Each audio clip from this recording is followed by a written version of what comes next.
Saya akan share screen. Oke. Kelihatan ya, sudah ya? Oke. Ini yang Anda lihat sekarang ini ada saya ngasih contoh program ke Anda untuk bisa Anda kembangkan nanti. Kalau Anda tertarik, atau minimal Anda mengetahui Python, bagaimana Python itu dipakai untuk menyelesaikan masalah klasifikasi. Ya. Minggu lalu saya sudah memberikan teori tentang decision tree. Ya. Nah, sekarang bagaimana membangun decision tree itu dengan menggunakan Python. Ya. Ya. Sebelumnya kemarin kan Anda sudah belajar tentang tata cara menulis program di Python ya. Logika iteratif, ulangan, kemudian if then ya, untuk then else, kemudian assignment gitu ya. Itu sudah diberikan kemarin di awal. Saya mengenalkan sedikit lah. Sekarang baru ke materi inti kita ya. Nah, materi inti kita itu yaitu membuat klasifikasi ya. Klasifikasi di Python. Nah, yang kita pakai kemarin decision tree. Nah, program saya di sini ini banyak. Jadi program saya itu sebenarnya banyak ya. Jadi apa sih? Jenis-jenis klasifikasinya gitu ya. Tapi yang saya berikan kemarin baru satu, decision tree classifier. Oke ya. Nah, yang berikutnya dalam Python itu sebenarnya sama halnya dengan program-program yang lainnya. Kalau Anda pernah menggunakan Java kayaknya nggak aneh, karena hampir sama lah dengan Java.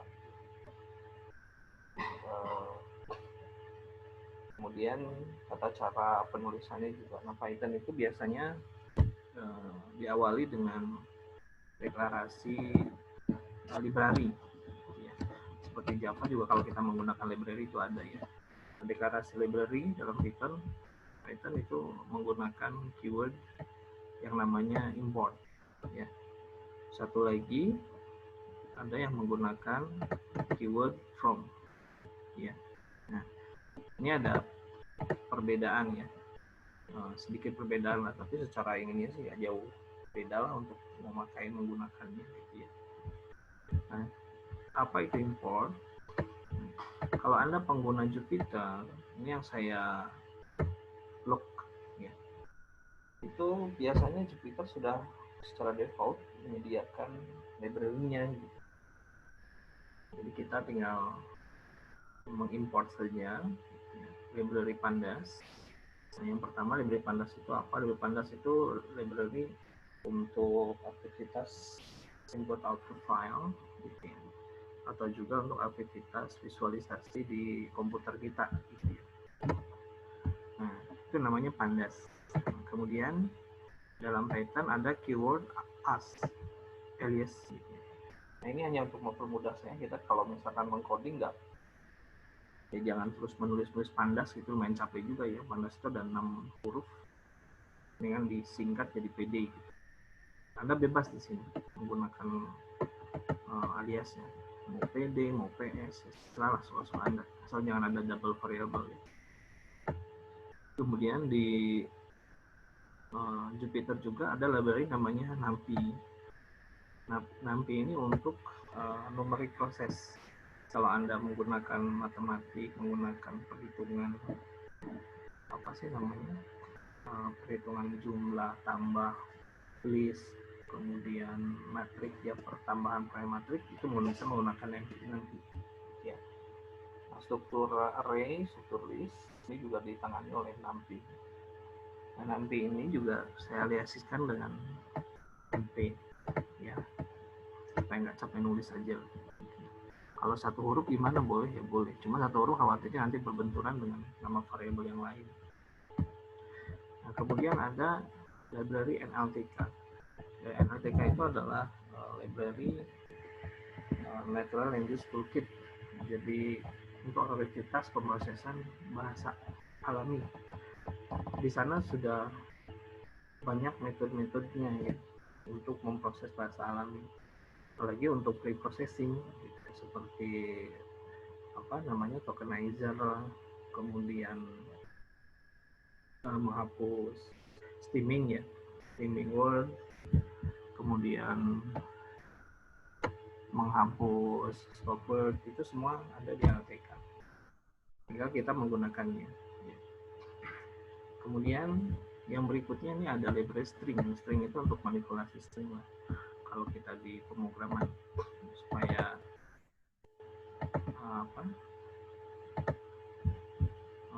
nggak sulit lah di dalam operasi string gitu ya.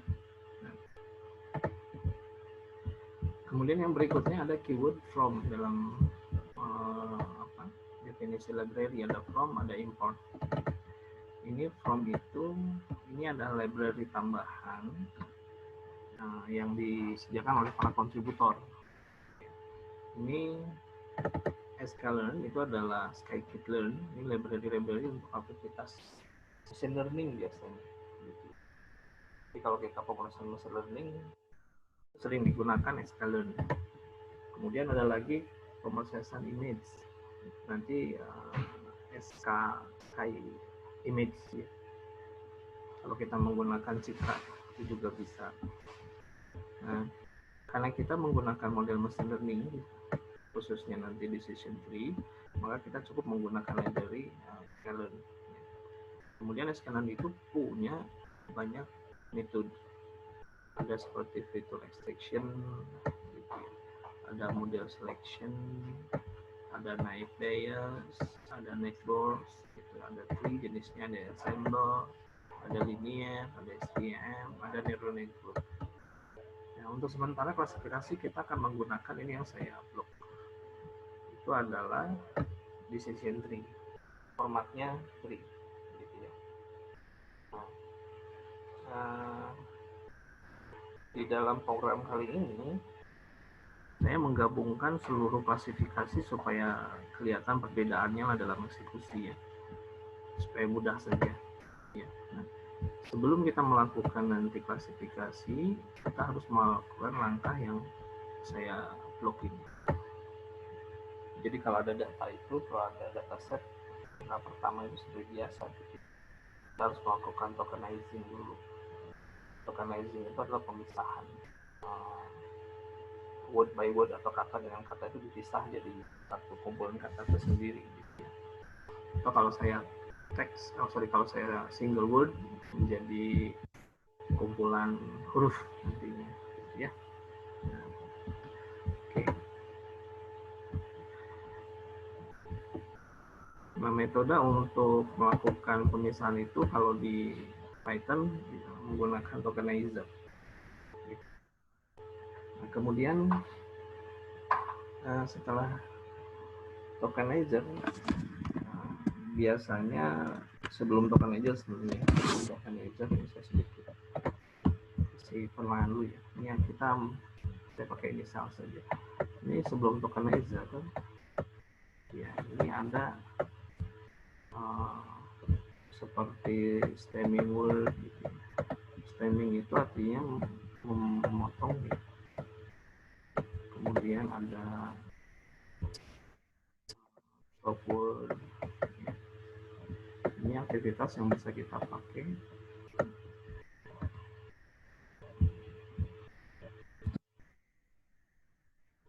Kemudian remove function tanda baca gitu kalau kita menggunakan datasetnya itu teks. Ini pronunciation. Nah, itu semuanya kita lakukan dulu. Kalau sudah bersih, ini peristiwanya masih pre-processing, baru kita lakukan tokenizing. Tokenizing itu memilah-milah. Ya, yang saya katakan memotong-motong kata. Misal saya punya kata ini, saya makan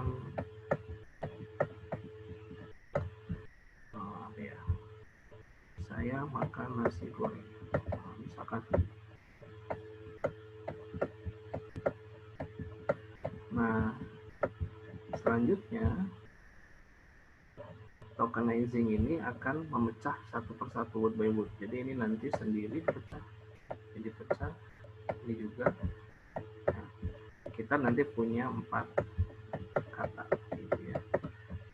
Ada kata saya, kata makan, kata nasi, dan kata goreng. Itu namanya tokenizing. Yang berikutnya, nah ini itu namanya vektorisasi gitu, atau vectorizing. Kita sudah belajar kemarin vektorisasi, vectorizing. Contohnya yang kita pelajari kemarin adalah TF-IDF. Jadi TF-IDF ini term frequency inverse document frequent. Dia akan merubah setiap kata yang ada di sini, gitu ya. Ini menjadi suatu nilai numerik.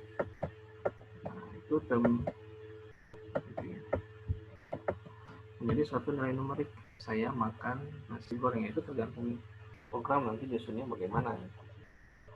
Program kita akan menyusunnya apakah contoh ini misalkan program itu menyusun nomor 1, angka 1, 2, 3, 4 misalkan. Ya, jadi keluarannya itu vectorizing itu saya makan nasi akan disimbolkan menjadi satu vektor, misalnya gini 1, 2, 3, 4. Nah, contohnya seperti itu. Ini namanya peristiwanya vectorizing. Ya.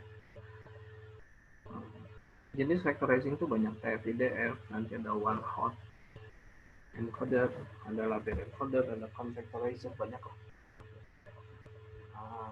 Itu teknik-teknik di dalam vectorizing.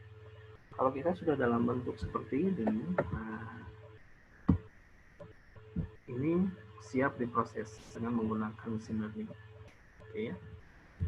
Oke, ini langkah selanjutnya ya proses ke mesin learning. Oke ya. Nah, yang berikutnya, ini tadi sudah ya. Yang berikutnya ini ada satu library model selection. Ya. Di objek scalar itu ada metode model selection, kemudian di sana ada fungsinya train test split. Ya, apa itu train test split? Jadi train test split itu adalah membagi dataset kita menjadi 2 bagian. Kalau secara literatur dataset itu akan dibagi gitu ya, ini dataset misalkan ini akan dibagi menjadi 2. Ada disebutnya data training. Oke.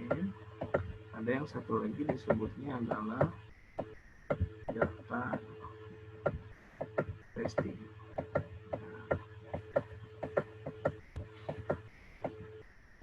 Nah, data testing juga kadang-kadang disebutnya orang kalau dalam running program sebutnya validation. Ya, kalau kita running untuk pengujian model itu validation. Ya. Nah, jadi nanti setiap dataset yang ada itu akan dibagi 2 bagian.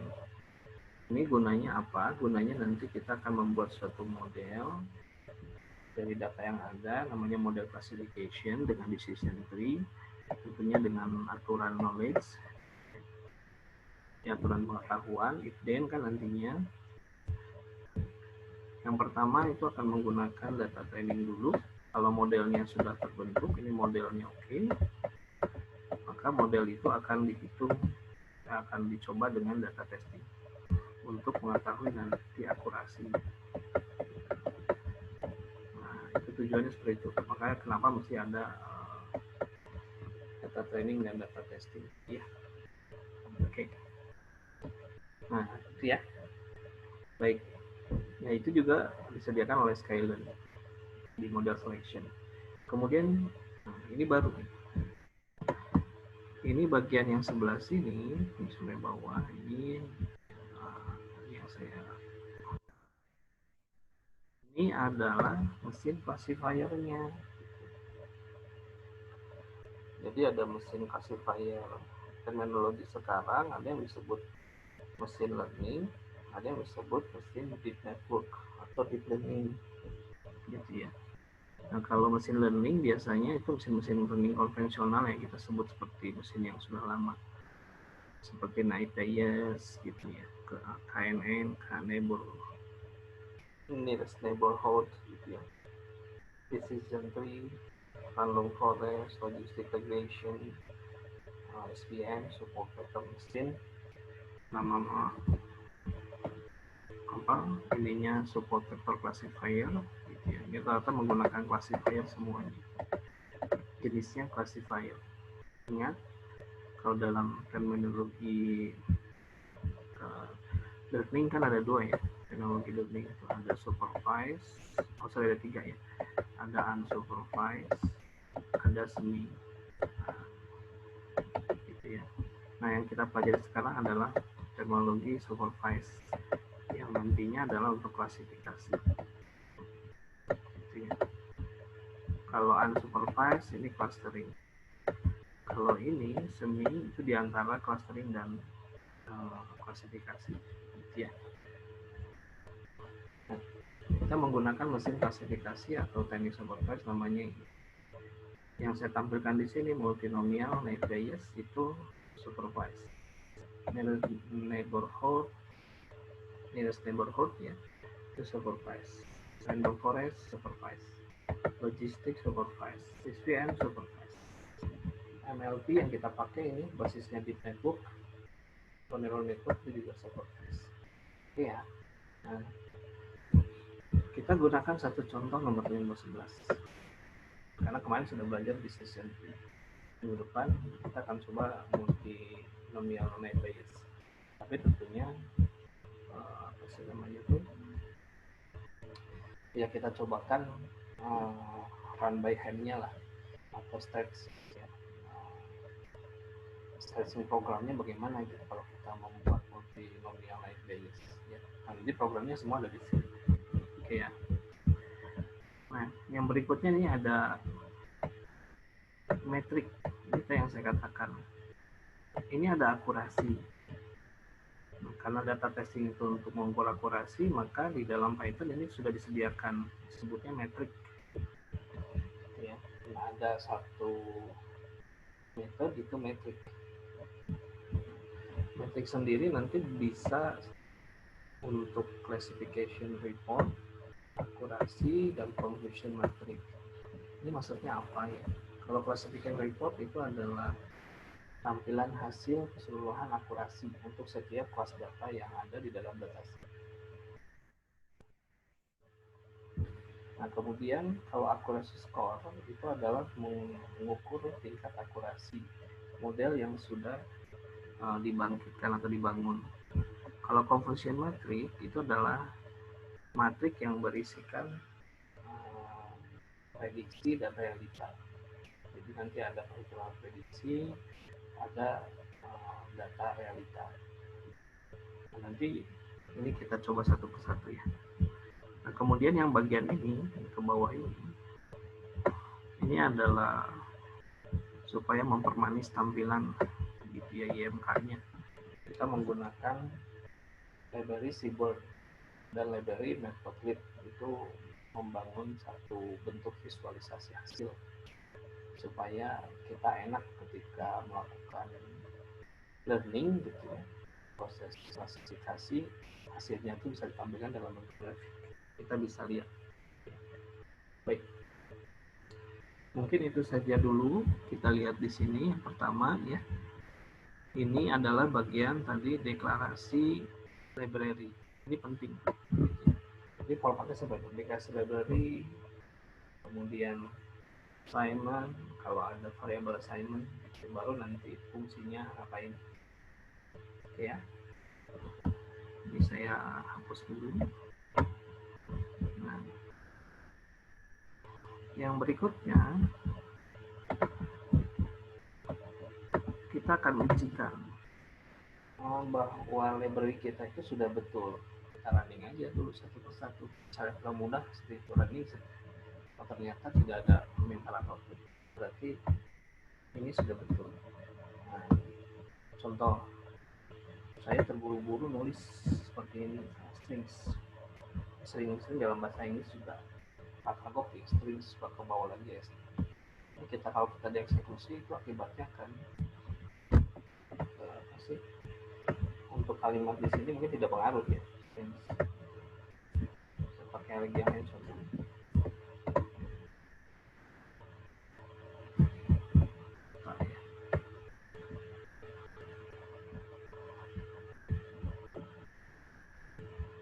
Kelihatan hal ini.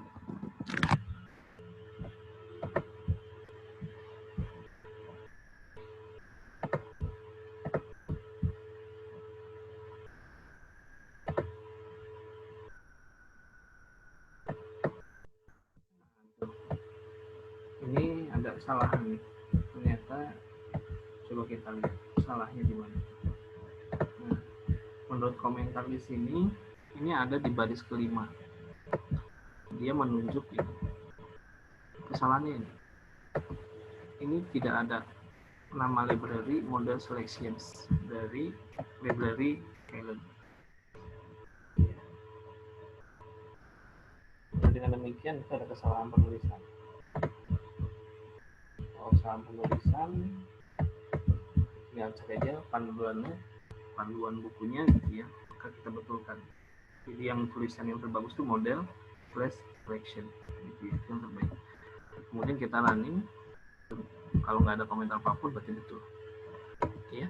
Nah yang selanjutnya, ini program, baru kita bicara program. Nah, seperti yang saya katakan bahwa dimanapun yang akan kita ujikan pembuatan model itu berdasarkan dataset yang kita miliki. Nah, saya memiliki dataset. Datasetnya itu namanya Bankpool. Ya, nah isinya itu kurang lebih seperti ini. Nah ini isi Bankpool itu seperti ini. Ya, jadi ada atribut ID, age, job, marital, education, default, dan seterusnya. Nah, dataset ini secara tipenya, ini dataset bisa digunakan sebagai klasifikasi. Ya. Kenapa? Karena ada targetnya, yaitu ini. Nah, dataset ini adalah data persetujuan pinjaman di bank. Jadi ceritanya ada orang yang mau pinjam uang ke bank, gitu ya, untuk apa lagi. Nah, dengan profil yang dimiliki oleh customer tersebut, maka bank akan menilai kreditnya disetujui atau tidak. Nah, ini ya, data yang dibutuhkan oleh bank itu adalah umur, job, marital, status pernikahan, ya, education, default, balance, dan seterusnya. Ini adalah status diterima atau ditolak. Maka ada jawaban di sini no, kemudian ada satu lagi nanti jawabannya yes. Kalau no berarti ditolak, kalau yes berarti diterima. Ya. Nah itu dataset yang kita miliki. Kita akan membuat model klasifikasi dari dataset yang sudah ada ini.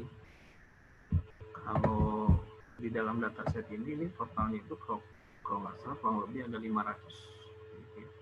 Ada 500 instance di dalam dataset. Ada istilah instan.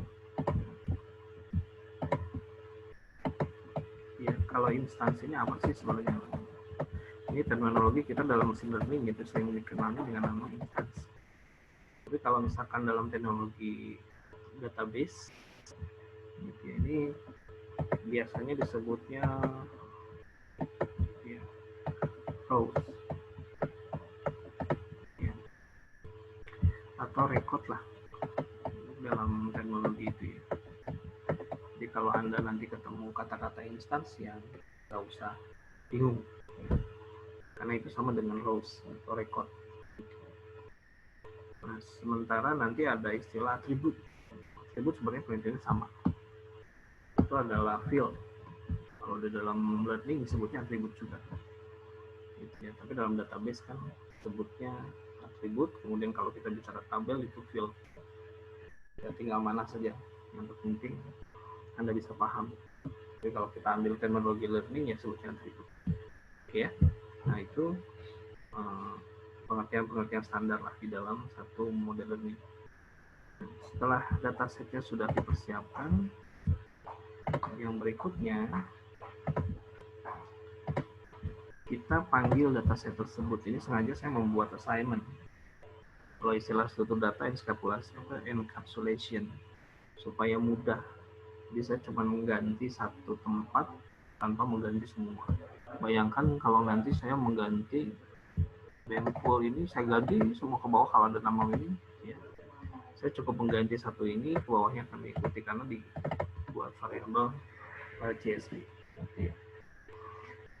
Kemudian saya gunakan library Pandas tadi yang tadi. Nah, di dalam Pandas dia ada metode, gitu ya. Metodenya itu satu ada read CSV. Read CSV ini adalah membaca file CSV. Ada metode yang read txt, berarti baca file txt. Ada metode read XLS, X ya, juga membaca file XLS.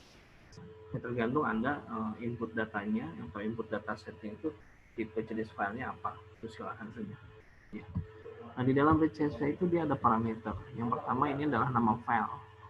Nah, CSV itu nama file ini yang akan kita pakai. Kemudian ada istilah header sama dengan 0. Ini artinya bahwa dalam dataset saya nanti, gitu ya, yang urutan pertama ini, itu artinya itu nama atribut. Jadi ini nggak usah dipakai. Definisikan header sama 0, artinya kita mendefinisikan bahwa urutan pertama itu data atribut. Nah, kemudian dataset tadi, karena dia tipenya CSV, itu menggunakan delimiter yang namanya titik koma. Ini kita lihat di sini sekarang. Nah, ini titik koma ini. Nah, ini delimiter. Ya, kemudian dia menggunakan encoding UTF-8. Ini universal text font atau apa ya, apa lagi ya. Nah, encodingnya, yang namanya encoding itu adalah nanti bahwa teksnya itu dikodekan dengan jenis karakternya UTF-8, karena jenis karakter banyak. UTF-8, ada Latin, ada yang lainnya gitu. Ini kalau Anda kalau nanti gagal bisa menggunakan Latin. Ya, saya menggunakan UTF-8. Kemudian baris yang berikutnya, yang keempat, ini saya deklarasikan kembali. Ini df, saya ambil nama bebas saja. Saya mengartikan df itu karena dia data frame, hasilnya ingin menjadikan suatu tabel menggunakan library Pandas. Library Pandas ada metodenya data frame. Yang ingin ditampilkan di dalam data frame itu apa ya? Ini file ini teks. Kemudian yang terakhir printdf, artinya cetak di konsol. Baik, nah ini kalau sudah, yang ini kita coba run. Nah, ini hasilnya seperti ini yang Anda lihat sekarang. Jadi yang Anda lihat itu ini semua, ini adalah hasil dari printdf, semua yang coding yang dituliskan. Jadi baris 2-5 ini adalah perintah untuk menampilkan isi dari dataset, mulai dari memanggil dan menampilkan. Oke ya. Oke. Saya yang berikutnya lagi. Nah, yang kemudian yang berikutnya di dalam teknik learning, jangan lupa bahwa dataset itu kan terdiri nanti ada atribut, ya kan, nama field lah, atribut 1 sampai n, gitu ya. Kemudian pasti ada salah satu targetnya. Tadi targetnya kan yes no, diterima atau ditolak. Nah, di dalam pemrosesan data mining karena ada target, kemudian ada non target, karena ini adalah termasuk atribut yang mempengaruhi hasil target, maka kita bagi dua. Ya. Bagi dua, ini adalah bagian untuk yang namanya independent variable atau atribut yang mempengaruhi target. Nah, yang berikutnya ini adalah targetnya itu sendiri, atribut targetnya. Nah, bagian dua ini bisa kita buat dipecah dengan menggunakan sintak ini. Jadi ini data frame di drop. Apa yang di drop itu kolom ID dan kolom Y. Aksis sama dengan 1 itu artinya kolom. Kemudian cetak. X target, hasilnya apa? Kamu bisa bedakan di sini. Pada awal yang pertama, ini ID ada, gitu ya. Tapi yang kedua, ini tidak ada ID sekarang. Kemudian Y-nya juga nggak ada, itu nggak ada di sini. Tapi ketika di atas, ini Y-nya ada. Nah, ini Y itu, atribut Y. Ya. Jadi dengan sintak itu kita akan membuat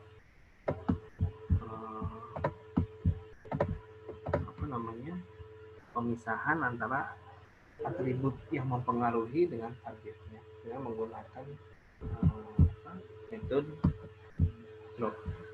Ya, ini sudah tentunya juga kita harus definisikan targetnya.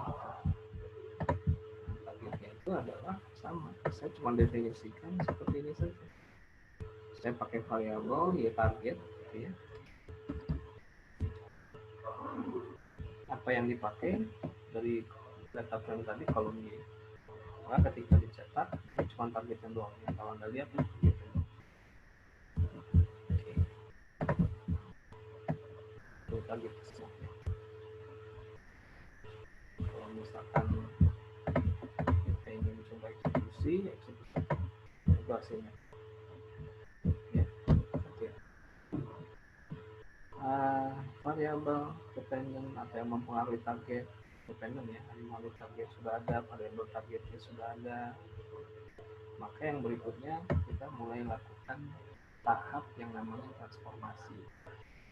Kenapa ini dilakukan? Karena untuk mempermudah. Karena operasi yang paling mudah kan di komputer itu dalam bentuk numerik dibandingkan string. Maka semua nilai yang ada itu dirubah menjadi bentuk numerik. Nah, dalam istilah di sini karena dia datanya tipenya kategori, maka setiap nilai data yang ada dalam dataset itu akan dirubah. Yang pertama itu adalah perubahan atau mentransformasikan target. Target itu isinya yes no, tapi dirubah menjadi bentuk label binarizer.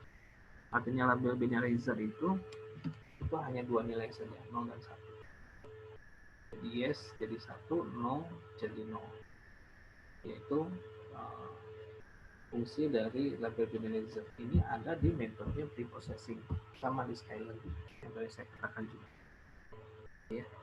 Nah, kemudian ada yang ordinal encoder.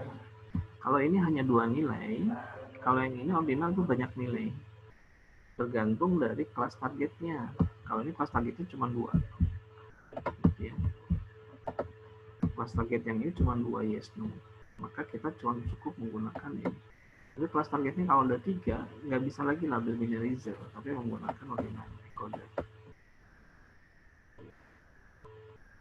Ternyata kelasnya lebih banyak lagi gitu. Bisa juga kita menggunakan tadi one encoder, kayak tadi saya makan nasi goreng, itu menggunakan hot encoder yang nanti semua word atau kata akan dilabelkan menjadi suatu nilai tertentu. Itu namanya one hot encoder. Ya. Untuk sementara yang saya gunakan itu adalah label binarizer untuk target. Cukup seperti ini. Encoder ini dipanggil nama fungsinya, label binarizer. Ya. Jadi ditempatkan pada encoder, kemudian lakukan. Tadi karena metodenya itu adalah metode pemrogramannya adalah pemrograman objek, ya Anda tinggal kasih dot encoder dot, kemudian panggil nama metode dari label binarizer itu adalah ditransform. Apa yang ingin ditransformkan itu nilai target. Ya, kemudian cetak. Kalau sudah, sini kita ini hasilnya 000. Ya. Ini kalau dicari ada nilai 1 yang nah ini nilai 1. Ya. Ini nilai 1. 1. Ini pasti yes tadi. Ya, kalau 0 itu no. Oke. Baik. X sudah, Y sudah, yang selanjutnya gitu ya. Oh, sorry. X belum ya. Yang X kita gunakan one hot encoder. Ya.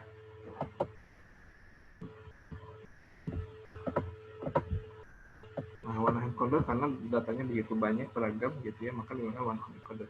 Nah, tadi one hot encoder menjadi satu nilai tertentu. Ini tekniknya sama. Retransform adalah untuk perintah merubah. Ya. Panggil objek one hot encoder, kemudian ada fungsinya retransform. Nah, ini hasilnya ini jadinya. Ini adalah row yang pertama. Row pertama tadi atributnya jumlahnya berapa? Jumlahnya berapa ya? Oh, ini itu. Sekarang nggak ya? 1, 2, 3, 4, 5, 6, 7, 8, 9, 10, 11, 12, 13, 14, 15, 16. Berarti ada jumlah 16. Kita hitung saja. 1, 2, 3, 4, 5, 6, 7, 8, 9, 10, 11, 12, 13, 14, 15, 16. Betul ya? Ini adalah 16 bit. Nilai-nilai tadi ditransformasikan menjadi bentuk nilai numerik. Jadi kalau kita kembali lagi ke sini, berarti tadi edge 58 gitu ya. Itu akan ditransformasikan menjadi 36. Biar semua sama, di numerik dan string itu semua sama. Di indeksisasi dari mulai 1 sampai n banyaknya nilai yang muncul di dataset itu akan diindeksisasi atau diberi indeks sendiri. Bawahnya juga sama. Ya, itu ada 499 itu atau row yang ke 499. Nah, kemudian yang sebelahnya ini satu-satu itu artinya jumlahnya cuma 1. Artinya tadi 58 cuma 1 nilai. Baik, saya lanjut lagi. Kalau ini sudah, tadi suatunya ini kita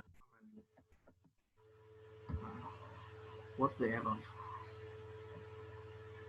X target is not defined.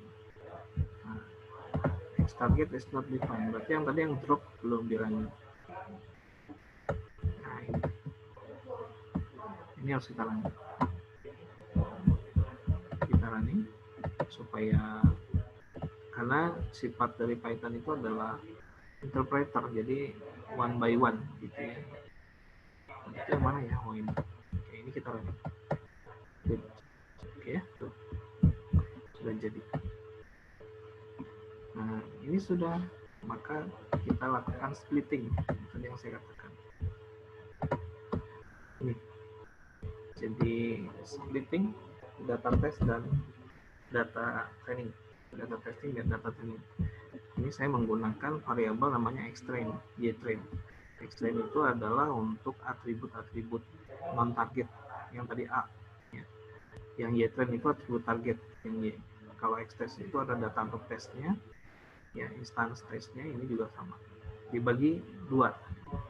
Nih, menggunakan apa sih namanya? Menggunakan ini, oke ya. Boleh ada yang isi chattingnya apa? Mohon Pak Abu, suaranya putus-putus. Aduh, ini putus-putus lagi. Halo, tes. Silakan volunteer. Bagus nggak? Halo. Jelas Pak, cuman tadi beberapa kali kadang putus lagi, kadang nge-freeze gitu Pak. Ada lagi gitu Pak. Oh iya, kayaknya jaringan saya nggak bagus di sini. Iya Pak. Oke, saya lanjutkan dulu ya. Nah ini kalau sudah, ini saya bagi. Nah XY-nya itu tadi yang di atas ya. X-nya itu adalah non-target, Y-nya itu target. Yang 500 instansi itu dibagi untuk targetnya sendiri, test size-nya 0,3. Jadi 500 dikali 3, 150 berarti ya. 150 data. Nah ini, ketika ini sudah, random state ini adalah nilai probability saja dalam perhitungan di sini. Ini sebenarnya nggak pakai ini nggak masalah. Nah di sini besaran matriks yang sudah dibuat gitu ya, hasilnya seperti ini. Nah, ini kalau saya running sekarang, kolom ini ya, saya ingin kita running. Oke. Nah ini ya. Hasilnya adalah seperti ini. Jumlah X trainnya 350. Kolom yang terbentuk tadi berdasarkan hasil transform itu 750 kolom. Kemudian targetnya itu ada 350 kolom, cuma satu ya, karena Y cuma satu kan. Nah, ini data testingnya sama. Jadi terbentuk matriksnya seperti ini. Kalau sudah, ini sudah tidak ada masalah, tidak ada error, maka kita gunakan machine learning. Nah, ini machine learning yang saya gunakan adalah decision tree. Decision tree saya nggak pakai parameter apapun, tidak ada parameter tuning namanya, perbaikan nilai. Kemudian saya fit untuk apa nilai trainingnya, di fit nanti fit itu artinya membuat modelnya, gitu ya. Lakukan nilai atribut A dengan targetnya Y tadi. Kita buat model berdasarkan 350 data tadi. Ya, ini perubahan apa sih namanya? Kolom saja ini. Kalau dalam matrik kan ada transpose lah. Ini menggunakan NP Raffle. Ya. Oke, yang lainnya saya nggak perlu jelaskan karena ini nanti bukan. Nah, yang selanjutnya kita lihat di sini. Ini kalau sukses, ini saya run. Nah, maka ketika saya running modelnya, ini keluarnya seperti ini. Jadi keluarnya seperti ini. Ini artinya model kita sukses. Kita decision berarti yang ini. Nilai akurasinya adalah 90,98. Berarti datanya cukup bagus. Gitu ya. Datanya cukup bagus. Jadi pas klasifikasinya sampai 98%. Berarti kita bisa pakai model ini untuk untuk mempredik data yang lain.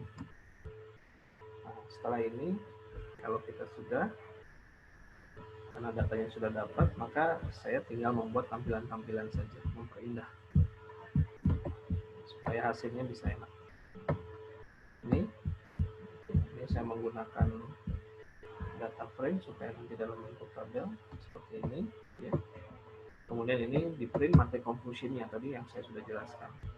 Nah, ini semua yang bagian bawah ini adalah untuk menampilkan apa sih namanya IMK-nya lah, atau menampilkan visualisasinya ya, dengan menggunakan SNS dan max public. Nah, ini nggak perlu saya jelaskan lah, ini sebenarnya given saja problem. Kalau ini sukses, ini kita running sekarang, nah, maka hasilnya seperti ini. Ini saya jelaskan hasilnya saja. Yang Anda lihat di sini, ini adalah matrik conclusion-nya. Kan tadi datanya 150 data yang diuji. Ini ada 148 data yang secara prediksi dan realnya sama. Ya. Kemudian ada 2 data yang secara prediksinya itu meleset, cuma 2 data. Nah, ini adalah nilai akurasinya untuk kelas yang ada di sini. Ya. Nah, kemudian yang berikutnya ini juga sama, karena tadi saya menggunakan beberapa model ya. Tapi sini sama. Nah, ini untuk mempercantiknya seperti ini. Ternyata nih, decision tree itu menempati hasil yang paling bawah dibandingkan SPM, Random Forest. Walaupun bedanya selisih 0,07, lumayan juga.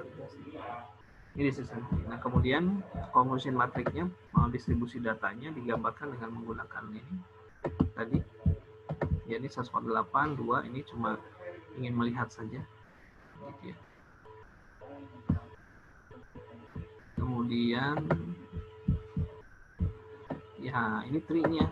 Tree-nya nggak terbangun bagus karena datanya berarti tidak terlalu ini. Oke. Ini semua kita lakukan tadi menggunakan teknik yang namanya decision tree. Ya. Oke. Yang lain-lainnya di sini ada, Anda tinggal belajar aja sebenarnya. Baik, untuk sementara itu dulu penerangan program di Python untuk klasifikasi decision tree. Anda bisa pakai program ini untuk apapun, silakan. Tinggal diganti-ganti datasetnya. Oke ya, ada pertanyaan dulu silakan. Ini sambil pertanyaan ini saya uploadkan dulu ya skrip-skripnya ke Unicom Online.